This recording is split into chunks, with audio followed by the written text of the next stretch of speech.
Today I'll be reading from the seventh book in the Left Behind series. This book is called The Indwelling, and today I'll be reading chapter 19.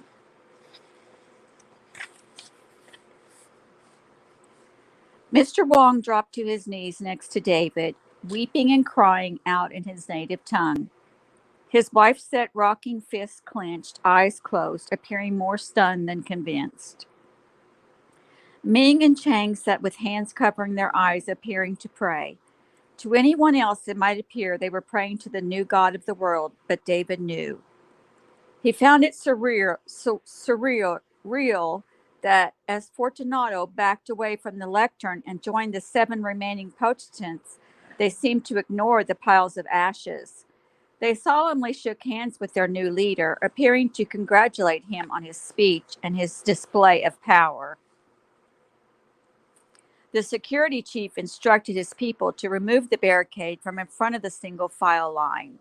The couple in Dutch garb first refused to move toward the bear, but those behind them began to jostle and push, urging them on. The couple smiled with embarrassment, each clearly wanting the other to go first. They finally locked arms and shuffled along with the mincing steps, seeming to want to see Carpathia's body, but afraid of not only the gigantic speaking and smoke-belching statue, but also the seats behind the bier, 3 of which contained only ashes. Fortunato and the remaining 7 stood in front of the row of seats, just far enough behind the coffin to stay out of the guards' way, and so that mourners would not be tempted to shake their hands or speak with them. It appeared to David that it suddenly came to Leon why people were shy about approaching. He turned first to one side and then the other and asked the potentates to move away from him. Then he stepped back and, with a flourish, swept the ashes from each of the 3 seats, brushing and tidying them with his big hands. This stopped the processional and made anyone close by stare in amazement. With a satisfied look, Leon turned back to face the buyer and motioned that the 7 should rejoin him. As they did, he clapped and rubbed his hands together, and the residue fell away. He and the potentates enjoyed a chuckle.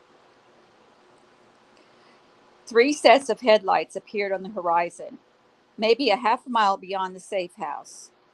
Rayford had feared this day when the GC would swoop down upon them.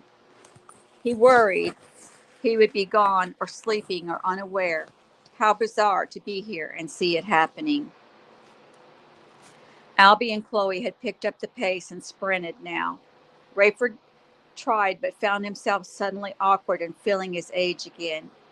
"Closer to me now, Captain Steele," Albie called out, then hollered the same to Chloe.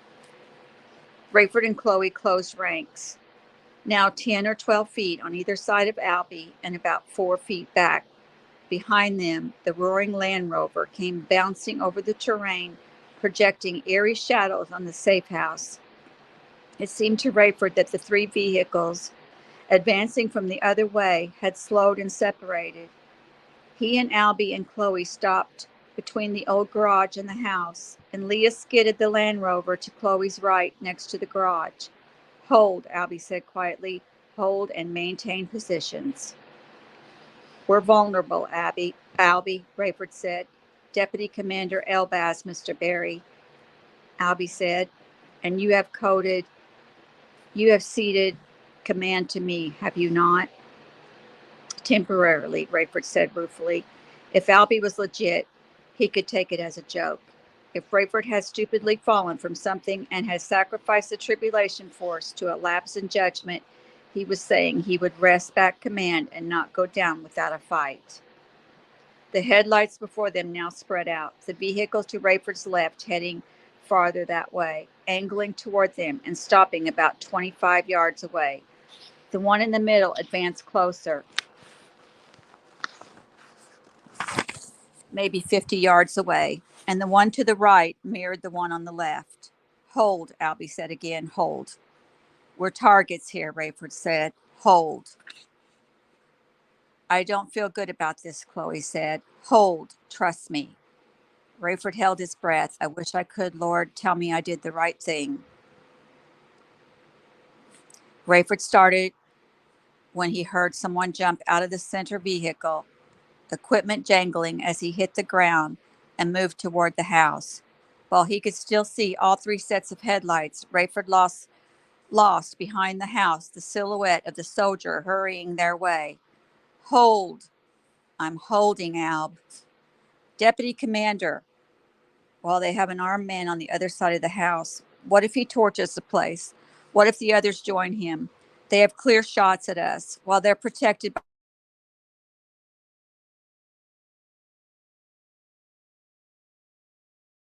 Mr. Barry, Albie said. We are outmanned 12-3. Rayford felt a deep foreboding. How would he know that? And unless one of you is packing, Albie added, we are outarmed 12-1. So what? Chloe said. We're surrendering? I'll die first. You might if you don't let me handle this. Rayford had gone from suspicion to fear and now to full-blown dread. He had walked his charges into the biggest trap imaginable. Wasn't it Albie himself who had once counseled to never trust anyone? They could be dead or in prison within half an hour. Global Community Squadron Leader, Albie shouted, his voice deep and clear and louder than Rayford had ever heard it. Show and identify yourself. I am GC Deputy Commander Marcus Elbaz, and that is an order. David guessed the temperature at 110 degrees. He couldn't remember being out at midday in New Babylon when it was this hot. He removed his uniform cap and wiped a sleeve across his brow. He was dripping. There was no wind, just the relentless sun, the body heat of 4 million people, and the acrid smoke from the imposing statue. The image began to move as if an earth tremor made a sway and bounce, but nothing else was affected. All eyes turned toward it in terror, and word spread quickly throughout the courtyard that something was happening. For a long minute, the thing seemed to vibrate in place. Then it rocked, and the smoke began to billow once more. The image soon glowed red hot, and the smoke poured out so fast that it again formed clouds that darkened the sky. The temperature dropped immediately, but going from daylight to dusk so quickly made many fall to their faces. The image roared, "Fear not and flee not. Flee not, or you shall surely die." The blackness covered the sky in the immediate area, but when David sneaked a glance at the horizon, it remained light. At the edges, all the way around as he turned, lightning burst from the low-riding smoke and struck the ground. Seconds later, the thunderclaps rolled, shaking the area. "Flee not," the image shouted again. "Defy me at your peril." Leon stood with his arms folded, gazing at the statue as the 7 potentates dropped to all fours, wide-eyed. The armed guards fell to their knees. People at the far edges of the crowd turned and ran, only to be struck by lightning as the rest of the throng watched in horror. "You would defy me?" the statue roared. "Be silent, be still, fear not, flee not, and behold." People froze in place, staring. The smoke stopped rising, yet the sky remained dark. It formed itself into rolling, growing black clouds mixed with deep reds and purples. David, secure in his faith and believing he knew what was going on, still found himself shaking, shuddering, heart ablaze. "Gaze not upon me," the statue said, now with no smoke coming from his face. And as it cooled, it faded from orange to red and back to black. It no longer moved. "Gaze upon your Lord God." It was as if the statue had shrunk, David thought, but it had merely become still, silent, and cold. People slowly rose, and all eyes turned upon the glass coffin where Carpathia, unmolested, remained reposed. Millions stood in the quickly cooled desert, the sky pitch, horrifying clouds churning. The people folded their arms against the sudden chill. Shoulders hunched, they stared at Carpathia's lifeless body. I have 11 peacekeepers with weapons trained on you, sir, came the reply from the far corner of the safe house. I'll need to see some identification. Fair enough, Albie called back, but be prepared with your own, as I am your superior officer. I suggest we meet on your side of the house, with weapons holstered. Agreed, Albie said, making a show of returning his sidearm to its strap sheath on his belt. And your aides? Same as yours, sir, Albie said. Weapons trained on you. The squadron leader stepped out from behind the house with his weapons secured, arms away from his body, hands empty. Albie stepped toward him with purpose. Excellent approach, sir. I'm reaching for my papers now. As am I. Their squadron leader pulled a flashlight from behind his belt and they compared documents. Sorry for the confusion, Deputy Commander, the young man said. Do I know you? You should. Ditello, I likely taught you. Where did you train? Basalt, sir. Baltimore area squadron leadership training. I only quest lectured there. I was at Chesapeake. Yes, sir. Squadron leader Ditello, may I ask what you're doing here? Ditello pulled order papers from his pocket. We were led to believe this was headquarters of a Judite faction, maybe even the central safe house. Our orders were to lay siege to it, apprehend any occupants, determine the whereabouts and identities of any others, and destroy the facility. Torch it? Affirmative, sir. Suddenly, Albie moved closer to the young squadron leader. Ditello, where did these orders come from? I assume New Babylon, sir. You assume? Did you check them with the regional director? No, sir. Ditello, do you know what time it is, sir? Do we not both speak English? Ditello, it's not my mother's tongue, but it's yours. Is my accent too thick for you, son? No, sir. Do you know what time it is? After 0400 hours, sir. Requesting permission to check my watch. Granted. It's 0430, sir. It's 0430, Ditello. Does that mean anything to you? Mean anything, sir? Listen to me, squadron leader. I'm going to tell you this outside the listening range of your subordinates, though you don't deserve it. I'm going to resist the temptation to inform North American State Midwest Regional Director Crawford that you did not check orders through him before proceeding. And I'm even going to give you a pass on your unbelievable lack of awareness of the time zone differences between North American and Carpathian states. I ask you again, Squadron Leader Ditello, what is the significance of 0430 hours? I beg your pardon, Deputy Commander, and I appreciate your lenience on the other matters, particularly not embarrassing me in the presence of my subordinates. But, sir, I am drawing a complete blank on the time issue. Honestly, Albie said, I don't know where they get you kids or what you're doing during basic training. Did you or did you not sit in any of my guest lectures at Basalt? I honestly don't recall, sir. Then you didn't, because you wouldn't have forgotten, and you would know what time it is in New Babylon when it's 4:30 in your part of the world. Well, if you mean, do I know the time difference? Yes, sir, I do. You do? Yes, sir. I'm listening. At this time of the year, there's a 9-hour difference. Very good, Ditello. What time does that make it in New Babylon right now? Let's see. They're later than we are, so 1330 hours. Do I have to walk you through this, son? I'm sorry, sir. I'm afraid so. What is today, squadron leader? Saturday, sir. You lose. Try again. It's after midnight, officer. Oh, yeah, it's Sunday morning already. Which makes it what in New Babylon? Sunday afternoon. It's Sunday afternoon in New Babylon, Ditello. Ring any bells? Ditello's shoulders slumped. It's the funeral, isn't it, sir? Ding, ding, ding, ding. Ditello hits the jackpot. You're aware of the moratorium on combat-related activity and anywhere in the world during the funeral, are you not? Yes, sir. And every GC directive requires CPR, correct? Concrete peacekeeping reasoning. Yes, sir.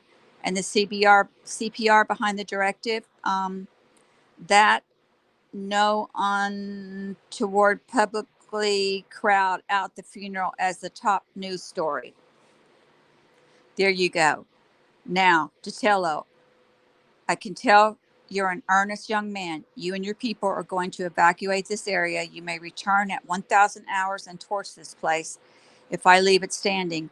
My people and I were onto this location long before you were, and we have already apprehended the occupants and evacuated the building. I have a crew here to comb the residence for evidence, and we should be finished by dawn. Do not return until 1,000. And if you see smoke on the horizon before that, you'll have no need to come then either. Have I made myself clear? Yes, sir. Anyway, my people and I can assist, sir, only by following orders and leaving now. And I'll make a deal with you, son. You don't tell your superiors of the serious mistakes you made this morning, and I won't either. I appreciate that, sir. I know you do. Now move out. Detello saluted and trotted back to the middle jeep. It popped a U-turn, as did the other two, before falling in line behind it, and they raced off in the darkness. The sky was so black that the lights of the palace courtyard came on automatically. The TV lights were trained on the coffin, and David was sure every eye but his was too. He searched and searched Sector 53 for Annie, praying she would stand strong. He couldn't locate her. David turned back. Heat waves shimmered off the statue in the comparatively chilly air. The potents appeared paralyzed. Even Fortunato had paled and wasn't moving, his gaze on the casket. A rim of light along the horizon looked like the rim of hair on a bald man. Clouds of ebony and other deep shades produced by smoke from the statue hung ominously over the immense gathering. People stood stock still, riveted. Brilliant lights bathed the platform. David's eyes were drawn to the body. What was that? Almost imperceptible movement. Or had it been his imagination? He had imagined a corpse's chest rising and falling at a funeral before, but until now, Carpathia's body hadn't given even the illusion of life.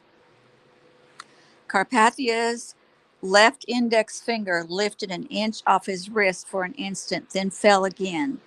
A few people gasped, but David assumed most had not seen it. Then it rose and fell twice. Next, it lifted half an inch, uncurling as if pointing. One of the potents apparently saw that and recoiled, trying to back away, but falling over a chair. As he scrambled to his feet and tried to exit, lightning struck 10 feet from him and knocked him back to where he had been. He stood shakily and brushed himself off, reluctantly looking at Carpathia again. Now the index finger twitched, and all the potents stiffened. The guards went into assault position, as if prepared to shoot a dead body. Carpathia's hand separated and rested at his sides. Then, close enough, began to weep, their faces contorted in terror. It seemed they wanted to escape, but could not move. Those ahead of David edged closer, careful to keep someone between them and the buyer. Those in front held their ground or tried to step back, but no one behind them would have that. Now it was clear that Carpathia's chest did rise and fall. Many fell to their knees, hiding their eyes, crying out. Nikolai's eyes popped open. David stared, then tore his gaze away to see even Leon and the kings trembling. The corpse's lips separated, and Nikolai lifted his head until it pressed against the plexiglass lid. Everyone within 100 yards of the coffin, including Fortunato, collapsed, covering their faces, but David noticed most peeking through intertwined fingers.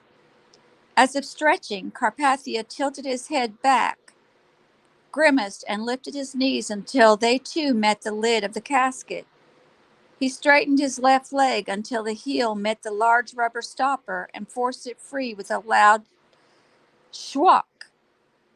The plug flew out and knocked the cap off one of the prostrate's guards.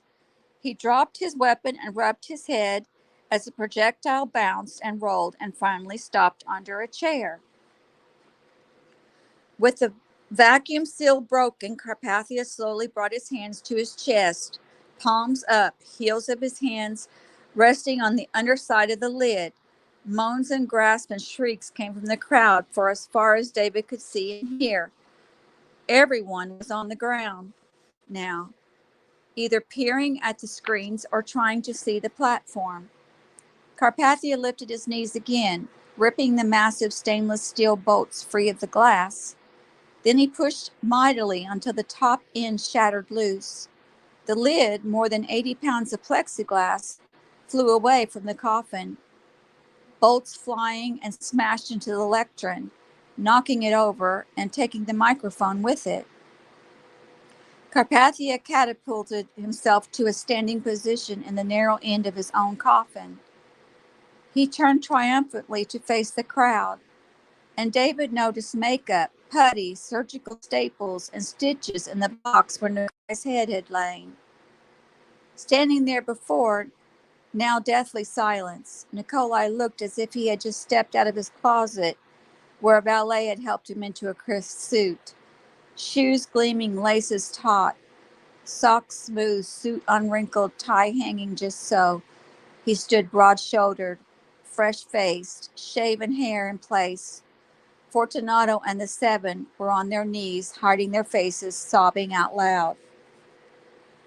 Nikolai raised his hands to shoulder height and said loudly enough for everyone to hear, without aid of a microphone, "Peace, be still."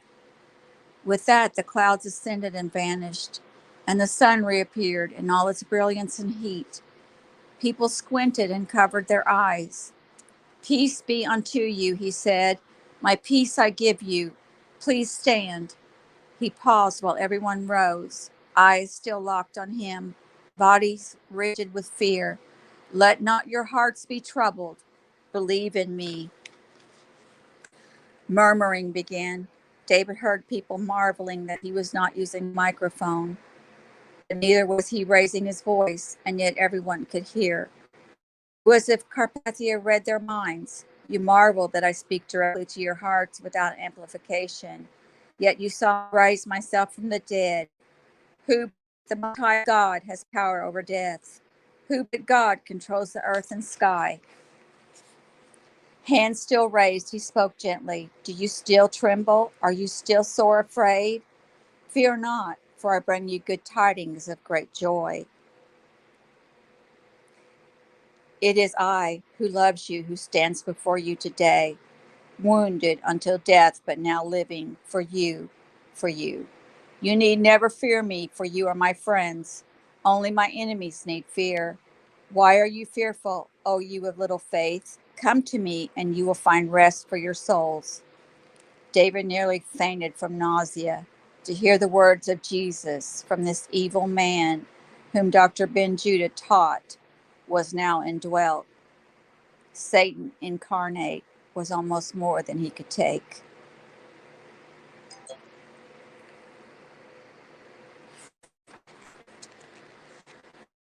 "He who is not with me is against me," Carpathia continued. "Anyone who speaks a word against me, it will not be forgiven him.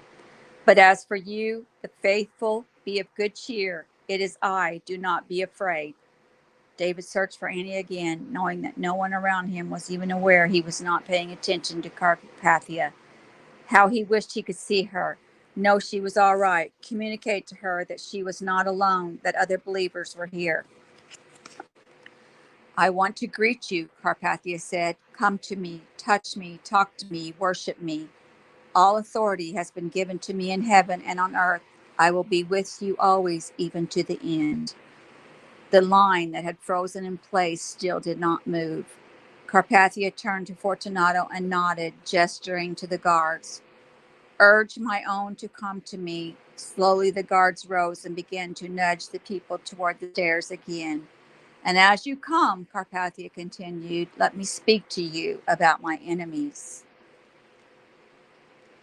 Tyson had sat praying as vehicles approached the safe house from two directions. Is this the end, Lord? He said.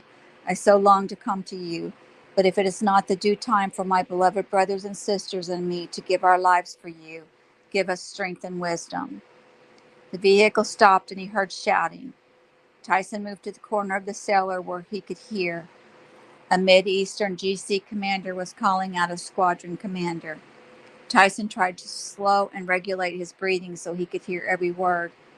Was that Albie, the one he had just spoken to, pretended to be the GC? Or was he GC? He was so convincing, so knowledgeable. How could a man know so much about systems and procedures without being on the inside? Or perhaps he once was and had turned. Tyson could only hope. Whatever he was, Albie had driven off the squadron commander and his men, and Tyson knew his friends would now come for him. His first order of business, he turned the power back on and fired up the TV. His phone rang. Dr. Ben Judah, Albie said, are you down there and all right? I am fine and watching the funeral on TV. Come down and see. Do you want to come and let us in? Break in. I don't want to miss this, and we're not staying anyway, are we? Albie chuckled, and the back door was kicked in. Footsteps. The freezer door opened. The rack pulled aside. Footsteps on the stairs. Albie entered, followed by Chloe, who raced to pull Kenny from his crib and smother him with kisses. Then Rayford, looking grave even as he embraced Tyson. The others are coming, Rayford said. Yes, yes, and praise God, Tyson said. But watch this. A great storm has invaded the palace courtyard, and I am convinced the hour is near. Buck limped gingerly down the steps and found Chloe and Kenny. Leah followed, carefully aiding Jane. Bandaged, mute, and fragile, still he forced a grin when he saw Tyson, and the countrymen embraced. I praise the Lord for you, my brother, Tyson said. Now sit and watch. We want to get this done before dawn, people, Albie said. I don't think our young friend will return until 10, but we better not test him. Are we really going to torch this place once we've got what we want? Rayford said. Tyson tried to shush him, but both ignored him. He turned up the TV. This seems pretty risky, Buck said, emerging from the bedroom with Chloe and Kenny. Partying down here with GC in the area. I believe the indwelling is about to occur, Tyson announced. Put a video disc in, Tyson, Rayford said. We've got work to do and fast. I am confident Albie's ruse was successful, Tyson said. At least I hope so. Rayford approached him. Doctor, he said, I'm back and I'm in charge and I need to pull rank. Despite my respect for you, record that and let's get packing. Tyson read such confidence and also concern in Rayford that he immediately popped in a disc. Jane, you can't work in your condition. Monitor this for me until we have to go. He hurried upstairs. Bring only what you can carry on your lap, Rayford announced. Tying stuff atop the car would attract too much attention. As Tyson busied himself, he worried about Rayford. It was natural for them all to be relieved and yet worried. They were not out of the woods yet. Rayford was plainly agitated about something. After Tyson gave his room one last cursory glance for any indispensables, he saw Rayford pull Albie into Buck and Chloe's empty first floor bedroom. You all know me as a forgiving potent, Carpathia said, as the masses began to queue up once more to file past him. This time they would have the weird experience of touching and chatting with a man who had been dead nearly 3 days and who still stood in the remains of his own coffin. Ironically, he continued, the person or persons responsible for my demise may no longer be pursued for murder. Attempted murder of a government official is still an international felony, of course. The guilty know who they are. But as for me, I hereby pardon any and all. No official action is to be taken by the government of the global community. What steps fellow citizens may take to ensure that such an act never takes place again, I do not know and will not interfere with. However, individual would be assassins aside, there are opponents to the global community and to my leadership. Hear me, my people. I need not and will not tolerate opposition. You need not fear because you came here to commemorate my life on the occasion of death. Remain to worship me as your divine leader. But to those who believe it is possible to rebel against my authority and survive, beware. I shall soon institute a program of loyalty confirmation that will prove once and for all who is with us and who is against us. And woe to the haughty insurrectionist.